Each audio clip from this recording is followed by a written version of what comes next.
To get a new Chime card, you will need to follow a few simple steps. First, open the Chime mobile app and log into your account. Once you are logged in, navigate to the card section of the app. This is usually located on the home screen or in the menu. In the card section, you will see an option to replace your card. Click on this option and follow the prompts to confirm that you want to replace your card. You will be asked to provide a reason for the replacement, such as a lost or stolen card. After you have confirmed that you want to replace your card, Chime will guide you through the process of ordering a new card.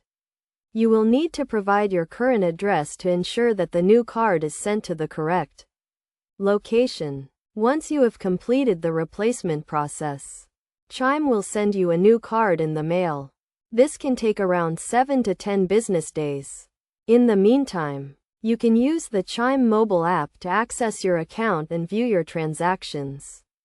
If you need access to your money immediately, you can use the Spot Me feature, which allows you to access up to $200 of your next deposit.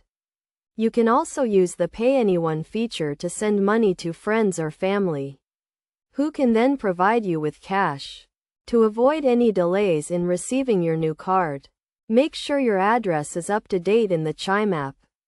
You can do this by going to the settings section of the app and updating your address. It is also a good idea to monitor your account activity closely after requesting a new card, to ensure that there are no unauthorized transactions.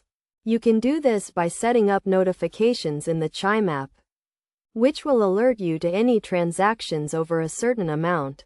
Overall, getting a new Chime card is a relatively straightforward process that can be completed in just a few minutes. By following these steps and taking the necessary precautions, you can ensure that you have access to your money and can continue to use your Chime account without interruption.